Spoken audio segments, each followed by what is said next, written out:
Chad, what episode is this, Chad? Episode number 100. Yeah. Episode. Thank you. Let's start again. Wow, Episode number marker. 150. God damn it. 160 something. Hey, Chad, what episode is this, Chad? Episode number 164. God damn it. Marker.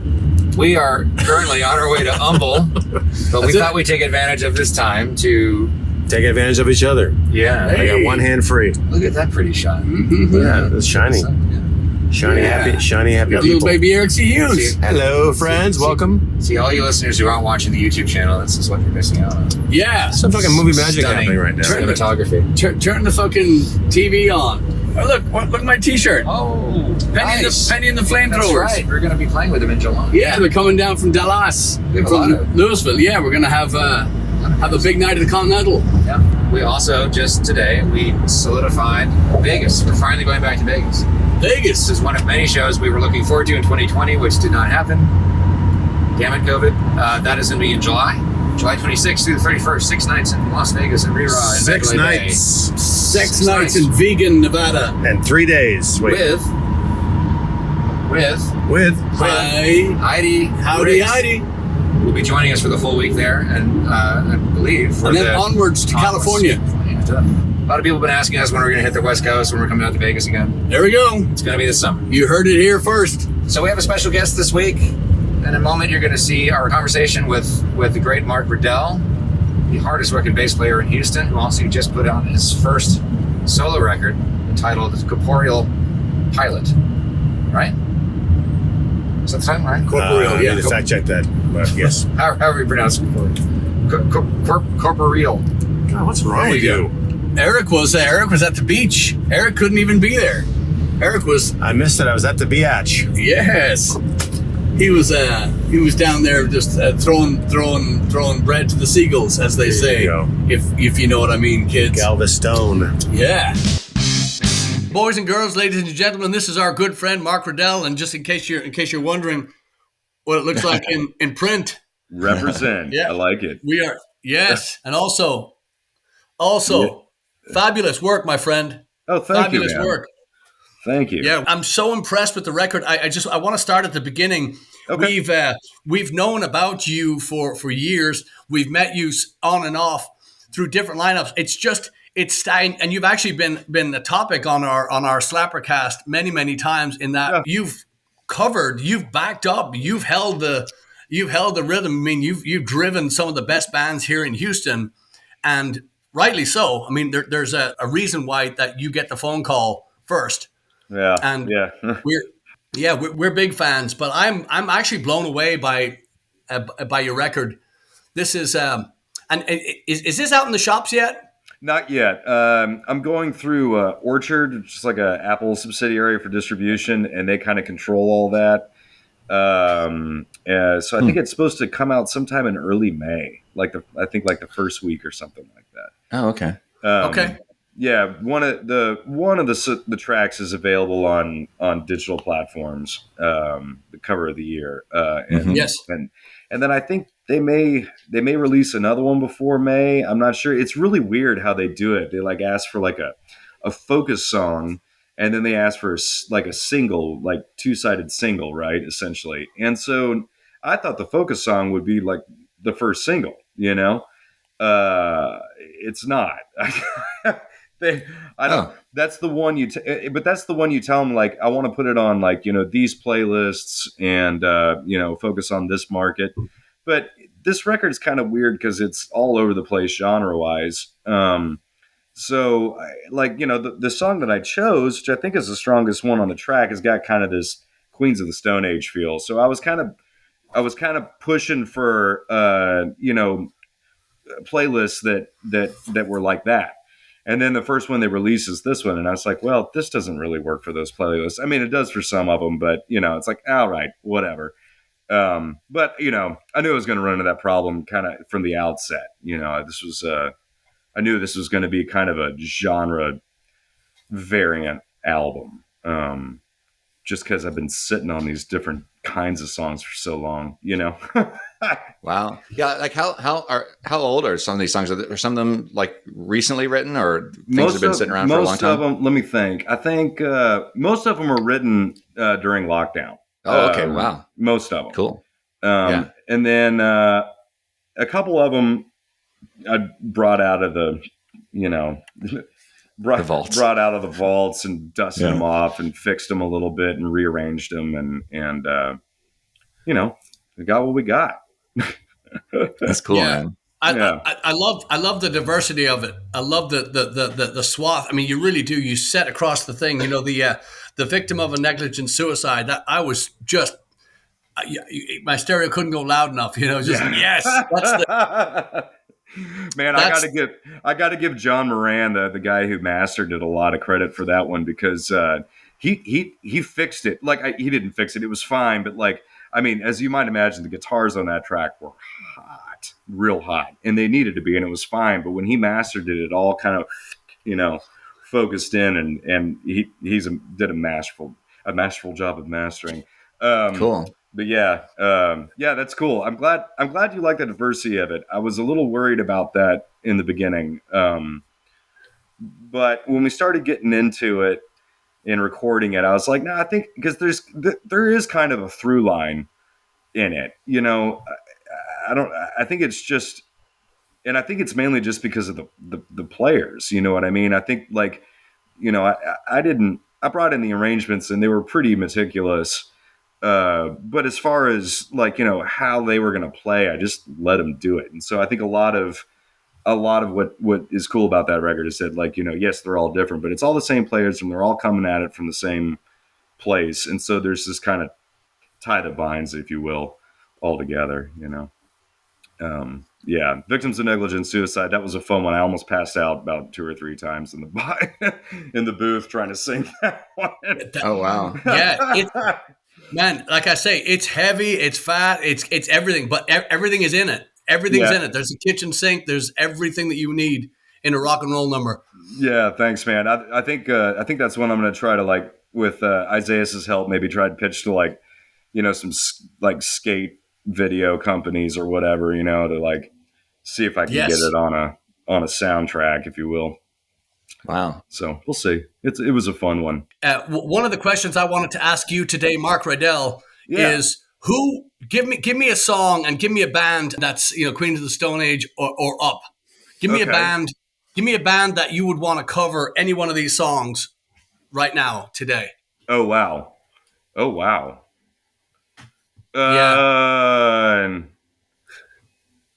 man. I would like to hear. This is going to date me a little bit. I would like to hear Billy Corgan do "December Days," that last track. Yes. I think that would be kind of rad. I think like that "Shakedown, Mr. Bluebird." Yes, it's a Queen of the Stone Age song, but I always toyed with the idea of making that into a Gorillaz style track, and which would have been maybe a little too extreme a departure for the record. But man, having those guys, I think they're pretty brilliant. Having those guys mess with any of these tunes would be cool. But that one in particular, I think would be pretty rad. Yeah, because in my head, these songs play so well in so many different arenas. It's just, it really is. It's hats off. Chad and I were before we shook you down this afternoon. We were talking about we were talking about the cover of the year, and I was hearing early Cars, Rick Ocasek, very, very, very cool, very, very subtle rock. Just I mean, yeah. And like Mark, like you and I spoke about the other day at Catalina. Rock and roll is not dead. But rock and roll, it definitely needs you definitely need you need stuff like this to bring it back. I couldn't be more serious. I mean, it's yeah, man. I think you're right. I think it's weird. Everything is it goes in cycles, obviously, but it's been I think since I would say early 2000s. It seems like at least for the way rock and pop are moving together, that we're kind of doing this weird acceleration through the rock and roll decades. It seems like on a 4 and 5 year basis, and they're getting swirled together a little bit too, right? So with this kind of not that they needed it, but this new interest in the Beatles and like all these like, indie rock acts that are trying to be the Beatles, which is cool. Like, I mean, go for it. That stuff's not easy. And some of these guys are really good, and then you got like, with Led Zeppelin with what's the name of that band that got Greta Van Fleet, right? Even though they don't claim that Led Zeppelin was an influence, they're a bunch of fucking liars, but that's okay. But like that's, I mean, it is what it is. But they got real big, and so like I see, but then the '80s kind of with of course with MIDI controlling being what it is now and home recording, like of course the '80s are going to have like this kind of resurgence, and I've been kind of going back and listening to a lot of the '80s stuff that I dismissed when I was a kid, and man, that stuff is great. Like, I mean, like Duran Duran, and, like these big, like real heavy keyboard, and you just got to remember that like they were using what we consider to be kind of cheeseball sounds because that's all that was available. It was just the new thing, Yeah. And with that in mind, if you can kind of like get past that and just listen to what they're doing, it's incredible. I mean, it's awesome. Yeah. And then, and now I see the '90s kind of starting to get back into the fray, which is exciting for me because that was my generation, right? And but like I think that was a cool time for rock and roll, and I think there's enough like kind of a like just there's enough social impetus at this point to kind of bring that back also. Got a lot of mad folks out there, and and I just don't think I don't think Beyonce is going to cut it. It's just not. She's great, but she's not bad about anything. And I think rock and roll will come back with that. I think it's always been an amplifier of social situations, and I think it's time, you know what I mean? And there are some really great rock bands. I just went and saw Kaleo last week, and I'd never seen them live. And they were incredible. And it was just a rock and roll show, just straight up rock and roll. Kaleo, they're an Icelandic. Yes. Where did they play? House of Blues. Oh, yes. Okay. Yeah. Okay. And it was good, man. They were great, like really great, too much drum triggers, but that's neither here nor there. It's like if you want to play, if you're trying to play like John Bonham, just do it. Go home and learn the chops. The drummer was good. He was over there banging away at it, and I was thinking, well, maybe that's why they use triggers. Gotta take the beast a little bit. Yeah, man, I think rock and roll's got a place. I just, I mean, even with guys like, I just had it, but I just lost his name. With the younger fellow with he's got like all the face tats and started out kind of doing EDM hip hop, and now he's like doing a country record and doing, and he did a bunch of Nirvana covers. And what's that guy's name? I have no idea. He's real big, real popular guy. Don't do drugs, kids. This is what happens. Anyway, it might come to me later. Actually, a buddy of mine out in Los Angeles got to work with him on the country stuff that he did, and said he was a really smart guy, super knowledgeable about music, and like an obvious fan and a talented dude. And so when he came out with like doing those Nirvana covers, and they're awesome. Like they're great, and it was really unexpected for me. And I was like, "Oh shit, man! Well, maybe this guy will help kind of bring this back." And then you got like the new Batman movie that just came out, and they used Something in the Way like apparently repeatedly throughout the record. And so I heard on the radio today that like Nevermind is seeing another big bump in sales, just because of that, So, wow. Yeah. Which, like I said, all that's very exciting for me. Yeah. Yeah, it's disheartening to me to see and to hear the amount of country that's and again I don't mean country, thank you, Chad. Country music, it really is. It's just to me it's a gun in the mouth, for dinner and dessert, for just the amount of shit that's trying to be passed off as that, and the biggest spotlight on it. And we Blaggards and you, Mark Riddell, have have we both recorded at, actually it was because of your record that we went to Edgewater Studios Oh, nice. and worked with those guys, because we heard the guitars on. I was like, woo, and the drums were like, yeah. So that was, and those guys, that was impressive to me, because they, I mean, given their choice, they would probably just be a country recording. You know, I mean, of course they'll take what work they can get, but Yeah, I think that's the big thing. And there's just a lot of work in that country thing, especially just being in Houston. Yeah, I've as a session guy over there, we've done a lot of that kind of, quote unquote country music. And and some of it's actually been really, really great. But a lot of it is like, and sometimes I just want to, it's not my place, obviously. I'm just there to play the bass line. But sometimes I just want to ask these guys to be like, I mean, I realize this is a big market and it's an exciting one to get into. But I mean, like, what do you bring into the genre, And I think, unfortunately, the reason why country is so terrible now is because there's no focus on the uniqueness of the singer anymore. And I think, they all sound the same. Even the singers all sound the same, and they have to. Yeah. It's like they're conform. They feel forced to conform to play the market. And I don't know if that's anybody's fault necessarily. I just think it's just the way it is right now.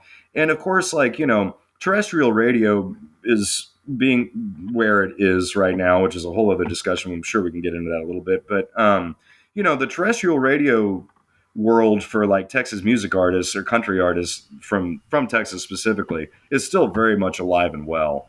And I don't know if maybe they're just shepherding like this kind of uniform blah, because they have a listenership that will buy the stuff that the advertisers put on their shows. I just, it's weird, but like the days of like, I mean, all my favorite country singers, they can sing 2 bars. And I know exactly who it is. I couldn't do that for any of these guys, I mean, they're just not that good, and the writing, I mean, it's weird also to me how like all the songs kind of sound like, and there are obviously exceptions, and I'm taking a broad swath here, but yes, a lot of it to me just kind of sounds like worship music with maybe some pedal steel in it, and that's kind of all it is, a lot of recycled chord changes, a lot of recycled melody ideas, which that country's always been guilty of that, but just the uniqueness is gone. It's kind of bad. I will tell you though, man, one guy, a local guy who I really, really like as a writer, and he's kind of come into his own too, is Jason James. Y'all know this cat at all? I know the name. Chad, you know him? Yeah. And he's doing like, it's real traditional. It's in the older style, kind of the 50s and 60s. And he's got a cool voice. He started out sounding a lot like George Jones, and he still kind of does, but he's kind of coming into his own. And he writes really good music. Like, he's a nice fella too. So like, like I said, it's just like rock and roll and dead. I don't think country's dead either. It's just, it's just what people like, which ain't no control on that, Yeah. Well, I understand what people are going for when they ask for a country band at a barbecue and a country band at a, I understand that people want to get in the dance floor. They want to 2-step. They want to do blah, blah, blah. However, what just drives me up the wall is there just no fucking time taken to stop and say, I'm going to put this is how I'm going to push not even push write for yourself, but at the same time, be yourself. Right. Don't copy it just drives me fucking crazy. Don't, if it sounds too much like somebody else, then change the key and fucking cut your wrist, man. Just do something a little bit different. Like, I think a lot of guys forget that like most of the great singers and frontmen in the world, like, I mean, they really honed their sound and their movements and the whole thing, and, play it around. I mean, it's not just open your mouth and see what comes out. Yeah. Yeah. Now, of course, I say that, but I did a lot of that on my record. I did. That was the most uncomfortable part of it. Really?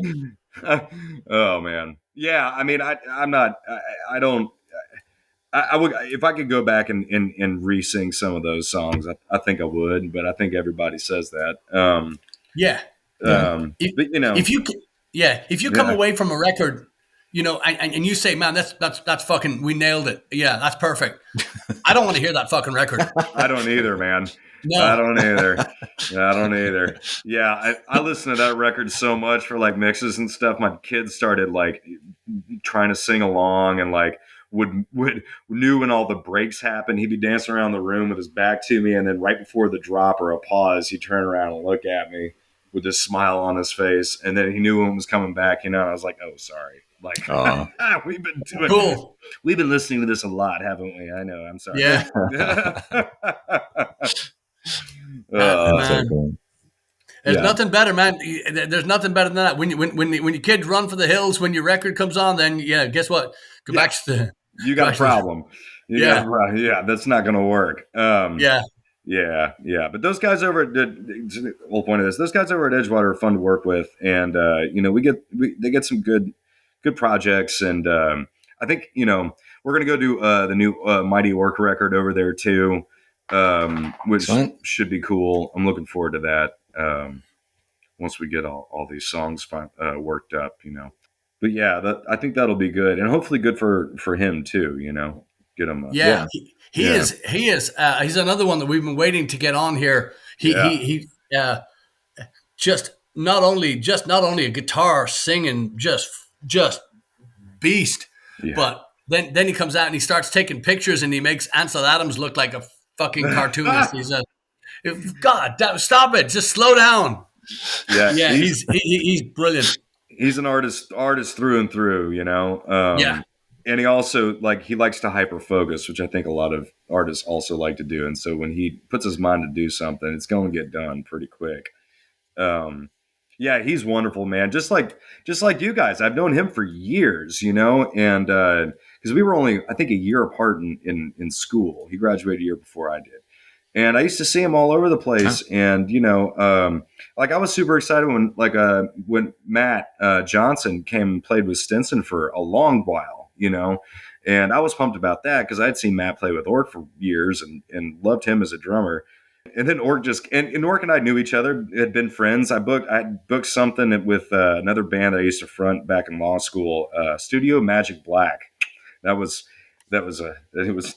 still love that band name. I took that from a buddy of mine. We had a rock and roll thing. And so I was putting together shows, and Orq came and played a couple of them, which was really cool. So, we kept in touch. And then finally, just out of the blue one day, wanted to meet up for a beer. And he sat down and he's like, "Listen, man, do you know anybody in Houston that plays bass? I'm trying to get something new that's going, is there anybody you would recommend?" And I was like, hello. I mean, I'll do it, dude. He was like, "Will you?" And he was like, "I just figured you were too busy." I was like, "I mean, we'll figure that out. But dude, let me play with you." And he was like, "Okay." And so there was that. And it is fun, man. That guy, he's a great guitar player, yes. But man, I think the thing that his singing is just you just got to sit there and stare at the guy, Yeah. It's just it's amazing. He does his version of Graceland. Have y'all Paul Simon's Graceland that he worked out for his solo gigs? Oh, it's beautiful. It makes me cry every time he sings it. It's just so good. Wow. Yeah. No, it's cool, and he deserves all the recognition that he can get, man. I mean, he's a talent. In fact, I heard the other day a buddy of mine went to go see Lyle Lovett down in Galveston, and apparently he and Lyle kind of gotten to be buddies a little bit, and Lyle gave him a huge shout out from stage, at the Galveston Opera House, which I thought was a very cool move. And so I'm hoping maybe we'll get a few more folks of, they're going to be older. We'll know if it has any effect on people coming out. But I thought that was groovy, man, because he definitely deserves it. He's a talented dude. Yeah, he and Matt Johnson have been just I've just idolized them for so many years because they're just they ooze music, soul, poetry, rock, but soul. I mean, just anything, blues, anything they put their mind to it. If they're into it, you're gonna feel it. It's gonna be good. They're gonna give you that. Yeah. Yeah, Matt coming in doing Stinson stuff, which is all over the map too, and a lot of traditional country things. Like, I mean, he crushed it, man. He did great. It was fun. So given this record, brand new, hasn't even seen the light of day essentially yet. We're obviously on all the music platforms, all stuff that we're going to see it in the record shops too, right? Yeah, I've already talked to Quinn over at Cactus, and I talked to Thomas Escalante with Sigs, and I got to reach out to like Waterloo and stuff. I'm just like, I'll do personal reach outs locally if distribution has some plan to get it out to stores, great. But like the local guys I talked to, and actually I was just going to give them CD. I mean, that's what we do, right? We just give them the records, just walk into Cactus, give them the records, and then they put them in the system, and that's it. But man, Orchard, for whatever reason, wanted 300 copies, 300 CDs of this thing. And which the guys at Edgewater were telling me that's a little weird. Like, they never asked for that many. And I'm like, yeah, no kidding, because nobody buys CDs. Like, I only printed 200 for myself. I was like, there's no way I'm going to get rid of all of these. Right. So they wanted 300 of them. So I'm hoping that they've got folks that they're going to try to push it to, because the last thing I need is another big box of CDs taking up room. Yeah. They know what they're doing. I hope so. We'll find out. But yeah, so it'll be available in stores, and then it's on all the digital stuff. They help out making a YouTube page also, so I'll have all that. With the videos that I did during lockdown, also with a buddy of mine. So, nice. Yeah. How many videos? Just 2. I went into Edgewater and did 3 of the songs that are on the record, and then got reacquainted with a buddy of mine from way back who had gotten into script writing and directing since the last time I'd saw him. And he was in Houston, and he had some new gear he wanted to try out. And he also needed some bass on he's a great musician also, and he needed bass lines on his record that he was working at. So we did a nice little barter. Bass nice. Yeah. Speaking of that too, where can we get these? Oh, well, you're going to have to call me or email me at this point. There will be a store eventually, but that's going to all happen kind of at the same time. I love those, man. Trish Cramblet did that design, and she nailed it. Yeah. It's so good. Yeah. I do want to mention too, it's a word of warning. Ladies and gentlemen, boys and girls, do not wear this shirt if you don't want to get laid. I'm so fucking tired. I've only worn it once, but God, it's been the most I've ever had. I'm telling you. So, that's fantastic. Maybe I should start wearing one. No, I can't do that anymore, man. But yeah, it's just I'm not a young man anymore, so I have to wear it inside out when I want to breathe. There you go. It's. You absolutely nailed it. But I gotta say, man, I keep going back to $4 wine on the record. I just straight ahead rock and roll, man. But I love that. I fucking love that. That was I figured any rock and roll record's got to have one Chuck Berry song on it, and that was my Chuck Berry song. So yeah. Straight up, man. Just so clever. So the harmonies are so rich, and the thing I love about it is you cannot. I fucking hate when you get a record and you go bum and you know where that fuck.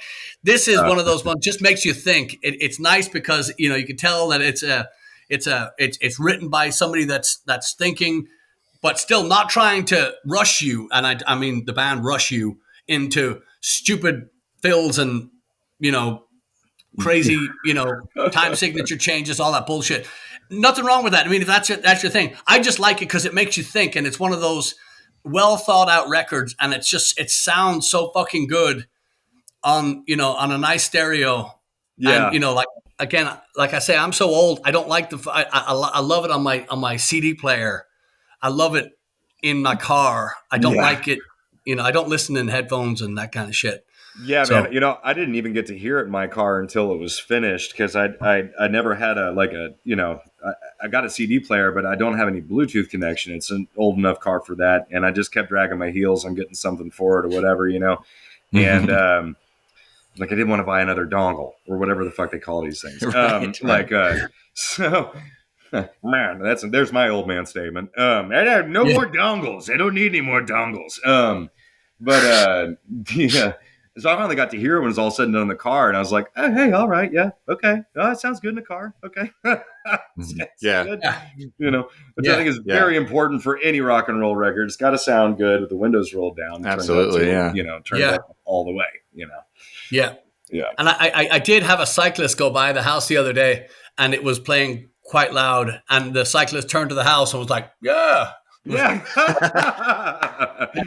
I don't know what they could. Yeah, I don't know what they could make. Yeah, it was cool. It was cool. I just caught his eye as he was going by. He was like, "Yeah." I was like, That's awesome. One of my dear friends, Katie Rushing, who played in a band with, and actually been picking up gigs with her again. But I taught her her oldest kid a little bit of piano, and so he and I got to know each other. He's a cool kid, and she brought home that record, and apparently he just took it, went and locked himself in his room for the next couple hours, just cranking it. And he's 10, wow. And I was like, okay. I was like, well, there may be some words he's going to learn, but that's okay. So I was encouraged by that because that's what we did, right? I mean, yeah. Yeah. But that's what I'm saying. Rock and roll is not dead, and we can't we can't sit by here and watch it die. We have to. We have to add to it. No, man, I just wanted to, that's why. And doing the live show is a lot of fun because I think that's a big thing that I think a lot of rock and roll bands want to do, but don't really quite get there. It's it's the presentation, you know what I mean? There has to be a little bit of theatrics to it. And I think that's, I think it's important, I think it kind of taps into that stereotype that people have of rock and roll, and which is there now, and that's okay. Just play into it a little bit, Yeah. Yeah. Are y'all going to do that again? Yeah, I think so. Probably around Thanksgiving. Already been talking to Allen about it, and excellent. Yeah, I mean, I think judging by the number, get business about it. I mean, passion aside, I would love to do it, but business wise, I think enough people showed up that I think we could get close to that again. Oh yeah. Well, I especially too once the record's heard, and people are intrigued and they want to see that because it was again we were out of town that sure no, and we absolutely would have been there. But the stories we heard again from the people that went, it was all on, and your idea to bring in the extra lights and do a production, top marks. Thanks, man. Yeah, that's why we got to make sure that enough people get through the door because that's yeah. The lights don't come free, man. Yeah, no, it's I'm encouraged people are talking about it. That's good to hear. That was the idea, and it was just kind of wanting to give people give people a chance to just kind of escape for a little while. The most commented thing that folks told me after the show and since then was this is the first time that I've been around a crowd of people and I didn't feel worried. Didn't feel what? Worried. They didn't feel anxious. Yeah. And just had a lot of fun, seeing people they hadn't seen in a long time and rocking out, and I think there was a lot of factors that just narrowly became good timing, just Universal's working the way it does. But I like that because that was what I wanted to do, I want to get a bunch of people in a room and get sweaty and rock out. And so, planets aligned. It worked out. It was cool. So, yeah, I want to do it again. I think we will. Yeah. The band guys want to do it again. So that's encouraging also. Yeah. Yeah. Actually, and can you run down? Can you run down the people on the album? It was Isaiah on drums. Yeah, so Isaiah did drums on almost all the tracks, except for one, and then John Shelton did all the guitar. He did guitars, lead guitars. Derek Hames did backup vocals and organ and rhythm guitar, and some keys, and we also had Nissa Garcia come in and sing some backups on some of the tracks. And then the Mighty Orq and Chris Ardoin came in and did one of the numbers also. Fantastic, yeah. Yeah. It's, like I say, it's such a beautiful representation of you know, kind of like a bird's eye view of a great rock record. It's just it's so rich, and it's so, like I said, you know, keep us going back to, but it's not a predictable, which is my least favorite record to listen to, when you know what's coming, and you know that, you know, Right. I love it. Thanks, man. Yeah. I was really happy with it. And you know, like the lyrical content was really important after years of playing with Stinson, who, like, I mean, that guy is just a lyrical genius, and all the stuff that he had introduced me to, like from the songwriting standpoint, like, you know, well-crafted songs and brilliant lyrics and how all of that can work together. I don't know if I quite got to that level, but damn it, I really tried. You know what I mean? And I'm pretty proud of the lyrics on this one. You know, there's if you listen to it pretty closely, there's, you know, you got to kind of think about it a little bit, but there's some colorful imagery going on, and some connections that I hope aren't too obscure. Yeah. That's, you know, but yeah, you know, I was pleased with it. I don't know if I want to do a whole full length record again. I'll probably just do some singles from here on out, just because there's not really, I don't feel any big push to do it. And it's expensive. Much easier to budget just one track at a time. You know, so yeah, but it was fun, man. It really was. Like, you know, I've had a lot of really good mentors over the years for songwriting. And so you know, I was just trying to do something I'd hope they'd be proud of, you know? Yeah. Well, it shows. And Mike Stinson, boys and girls, if you're curious, we were talking earlier about country and how just utterly boring it is and predictable and bullshit. But Mike Stinson, check him out, because he travels in that country circuit, but he plays by Mike's rules. He doesn't play by anybody else's. He, you know, whatever the flavor du jour is, Mike's you know, Mike's writing his own. Yeah. I'm looking forward to that. He's coming in April. We're going to do another record, and there's not really any country music on it. I mean, there's some country themes maybe going in, but it's going to be a rock and roll record. I mean, that's just what he's been moving towards. You know, those first records, like, he loves classic country, you know, and he was trying to write songs that he could hear George Jones singing, or hear Willie Nelson singing, or, you know. And I think he did it, man. A lot of those country tunes that he wrote are brilliant. I mean, it's hard for me to, like, find tracks that I just don't like on any of his records. You know what I mean? Yeah.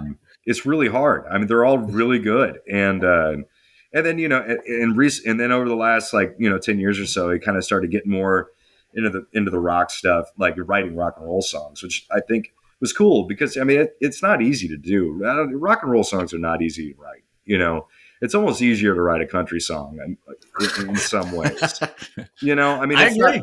That's not to take anything away from it, you know, from the genre, but, like, I mean, you know, there's a few more rules to, you know, doing the country thing, and, you know, rock's kind of just whatever, you know. So his rock songs are awesome. And again, it's always the lyrics. Like, that guy just writes these incredible lyrics, and then he remembers all of them. And I don't understand that either. It's amazing, man. He's just got that gift.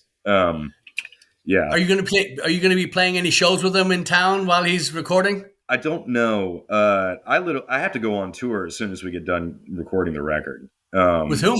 With Sam Morrow. Oh, yeah. Yeah. So I'm doing like a 2.5 week run with him, opening up for the Vandaliers all over. Wow. Yeah, which should be a lot of fun. Those Vandaliers guys, that's a good rock and roll band. With they're country, right? You know, but they're definitely not. Like it's like it's kind of punk rock. It's like, you know, they're not quite as hard edged as the Super Suckers, but they're just like, you know, right under there, you know, and throw a party. So it'll be a fun tour. And Sam's great. I love doing his stuff. Like that, he's always got good musicians, and it's cool music. So That's really cool. yeah, That's so cool. Sorry, Chad, I absolutely just bulldozed you on this one, but and Sorry. people are wondering too. They go, "What? Where's little baby Eric C. Hughes?" Well, Eric got a new shipment of babies in, so he's sampling his. That's all he lives on. He lives on dead babies. So he's right now just at the graveyard, just going through his new supply. No, but he couldn't be here today, which is a shame because we were listening to the record and he was well, actually you and he were listening to the record, I guess, as they had just come out, and so Eric was the one that was going, "Hey, holy fuck, you got to hear this record," and he was all over just jumping for joy. And you know, nothing gets Eric happy except dead babies and and rock and roll. So yeah, unfortunately for us, Eric was not able to be here for this one today, which I know he wanted to be here for. So again, we're just like I said, and Mark, thank you for coming on at such short notice too. You and Orq have been on the radar and Luba Dvorak, of course, as well, have been on our radar forever. But we've actually got into this a year and change into this podcast. We're actually hitting a stride right now, and we're on a kick right now. And what we do is every week we kill a song. Okay. And you can take any song from any genre, from any time in the whole world since the beginning of time, and you get to kill it, which means it never existed and it never happened, and you're responsible for that. And if you would like to take a stab at it, we would love to have Mark Riddell's song to kill on this day. And we can give you a moment to think about it too, as long as it's not anything by Cher, because I'll cut your mic. Wow. You know, it's hard. Not an easy because, question. like, no, it's not, because, like, okay, so like the songs, like there are songs that if a band starts playing, I will walk out of the club and until it's over, and I'll come and I'll walk back in. Like I've just gotten to the point in my life. Yeah, somebody, I'm out, man. Yeah. I can't do it. You know. Yeah. But at the same time, you know, and it's those fucking songs that everybody requests all the time, right? Yes. You know, which, you know, and I know why they do. But it's like, you know, oh God, please, you know, but at the same time, like they're great songs. Yes. You know, okay. Okay. Let's go with, I think I could definitely get on board, and I would gladly take full credit for it, for killing Folsom Prison Blues, Johnny Cash. Oh, wow. Yeah. Do I love that song? Yes, I do. It's a great song. But God damn it, like the guy has better songs and nobody knows what they are. And I mean, I cannot, there is not one gig. You cannot play in a country bar without some yokel coming in and being like, y'all play some Johnny Cash. And then you start playing another Johnny Cash song. They're like, no, play some Johnny Cash. And you're like, yeah, he has one song, Mark. He has one song.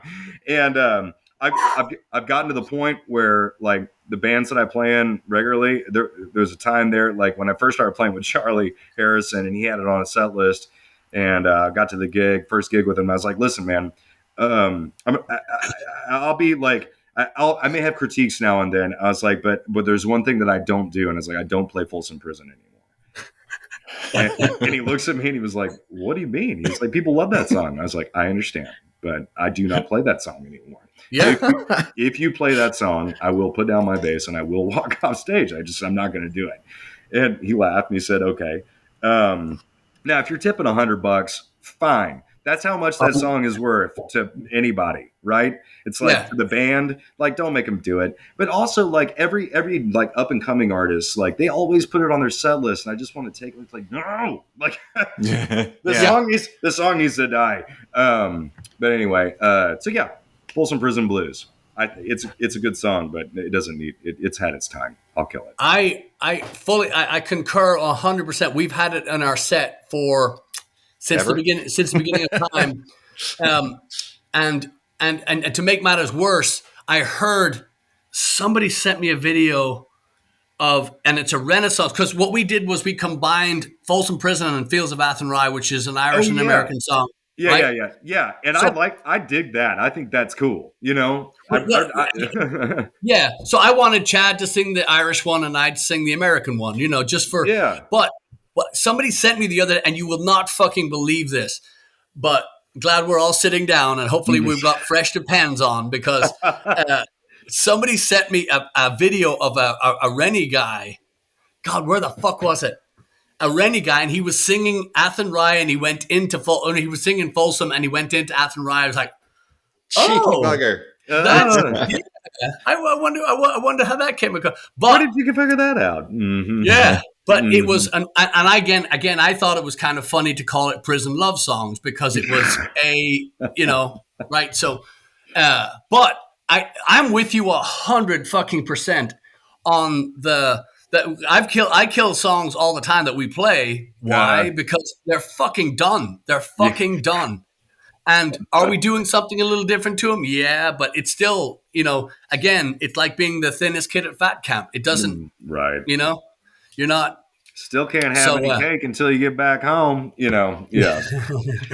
So Chad, kill a song for us today on this beautiful Tuesday. All right. I was going to say this for when Eric was here, but he'll have to react to it afterwards. Last week, I killed a song that some of our listeners were angry that I killed. Yes. The No Doubt song. To be fair, I'm going to kill a song by a band, not only one of my favorite bands, but the favorite band of mine, the Beatles. Maxwell's Silver Hammer. Oh. Gotta go. I did not see that coming. I didn't either. I think it's consistently been the only song I always skip over when I'm listening to Abbey Road. And the other Beatles didn't like it. They were just kind of, it's like, all right, we're going to play your silly song, Paul. And to me, it's just like, it kind of, that was indicative of where Paul was going with some of his weakest material throughout his 70s solo career. It just does not hold up to the rest of that album. No, even the other stuff, but the stuff that Paul does on side 2, absolutely brilliant. And Maxwell Silverhammer just seems like he was just goofing around. It was like an excuse to play with the Moog synthesizer, I think, which is fine. But you're not going to believe this, but the song I was going to kill today was "Band on the Run" by Paul McCartney. Oh, really? Yeah. I'm not a Paul McCartney fan, so it's real easy to kill any of that. But that's funny. That's because I had no idea you were going to say that, Chad. And then I'm going to kill one for Eric today too. I'm just kidding. I'm not. But I'm going to let him do that. But Mark, we got to have you on again. We got to do this again, because we have many, many, many more questions, and I want to do it. I want to do it when this hits the stores, especially here in sunny old Houston, because I know there's a lot of people that we know that would like to get some fresh rock and roll in their veins. Heck yeah, man. Thank you for having me on. This was awesome. I love you guys, like not only like as musicians, but you're good people too, and that's always important. And likewise. Yeah, dude, let's do it again. Like I said, I'll be back from tour and stuff right at the beginning of May, which will probably be right when this stuff starts to drop out. So it'll be perfect time. Excellent. So we should do it. Fantastic. Yeah. Let's do it again. And then we're down the road. We've mentioned this a couple of times, but down the road, and I mentioned it to you at Catalina Coffee here in sunny old Houston. We're going to do a round table, and you are absolutely crucial to this discussion, but we want to talk again, this probably won't fall under the SlapperCast umbrella, but it could. But I mean, again, I want it to be a musician focused gig / tour / gig. Yeah. I mean, it can go anywhere, but I want the heavy hitters, and yourself and Orq are Luba, Alan Hill, all these big hitters here in town. I want to just sit down with everybody and kind of just coffee and, solve the world's problems, I was about to say, you're going to need a whole extra external hard drive for that round table. Yeah. And we're probably going to have to order in more than one meal. And I'm totally down with that. We should all have giant steins of beer while we do this. I think. I feel can do. I happen to know some of the people in the beer garden in Continental that can happily. Yeah. I got a big old mug. That'll be fun.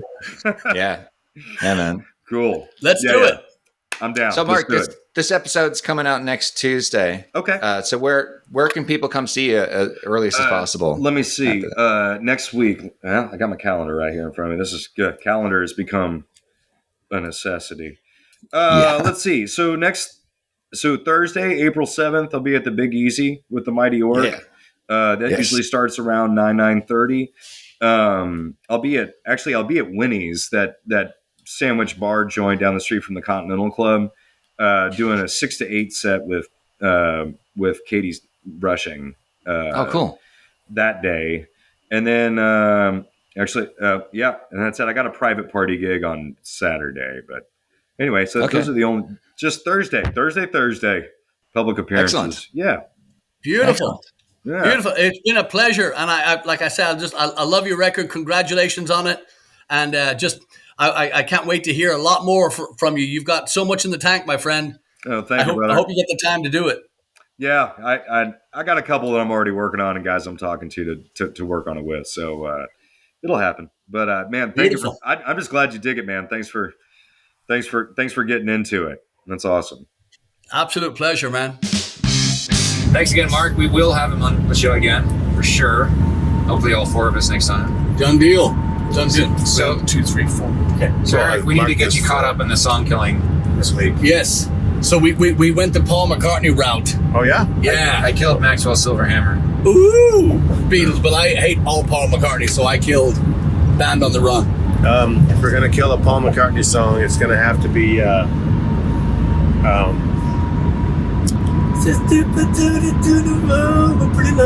on. Oh, that's a good one. Yeah. I think you already killed. I think I might have killed that one. Before we started killing him. Yeah. Before we kill? I can pick a second one. We were complaining about Beatles solo stuff. I think you mentioned those months the ago. Silly Love Song. That's a really good one. That's a hard one to take. That's a really good. I mean, it's a great one to kill. And today is a great day for killing.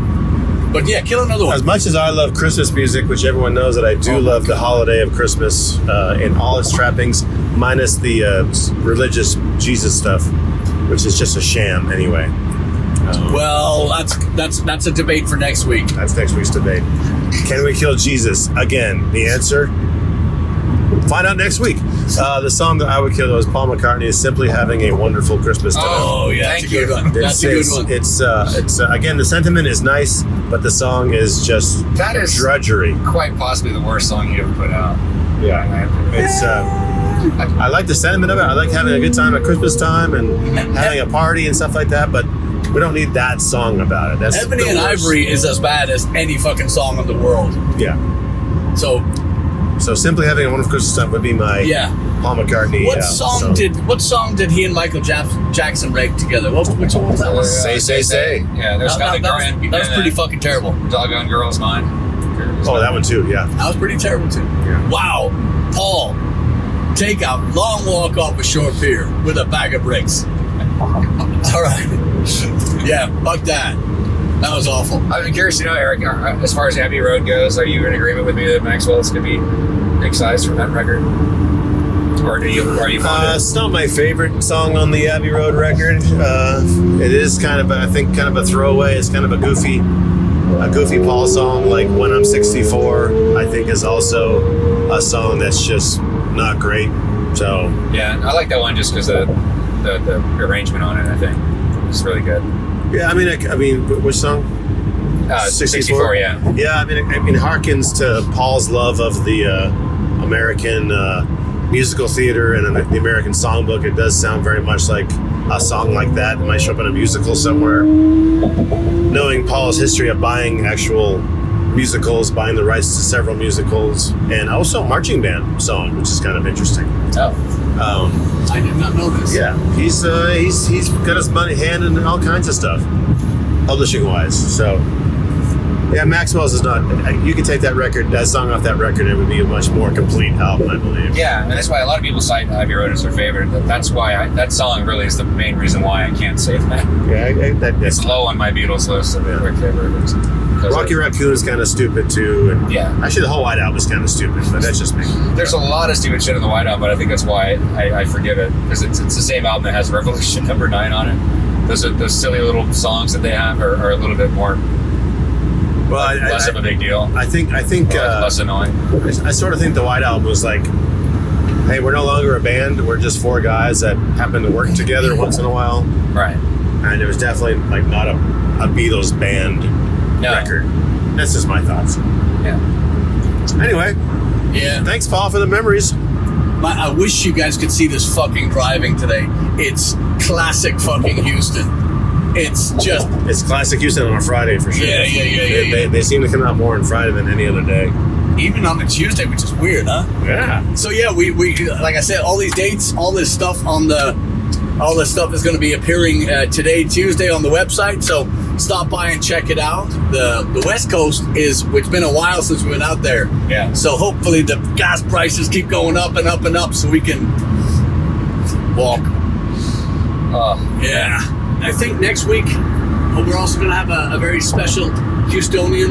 When I say special, big names in the Houston rock scene. How about that? We do want to say happy birthday to Brian Reeves, by the way. Yeah. We're a little bit late, but that's okay. Brian, you need to have birthdays on a Tuesday so we can be on time. Damn it. Happy birthday, Brian Reeves. Birthday. Happy birthday, Brian Reeves. And He was born late. belated to Greg Fugate. Thank you for the banner, which we'll be flying tonight. So It's a little small. What? I heard that.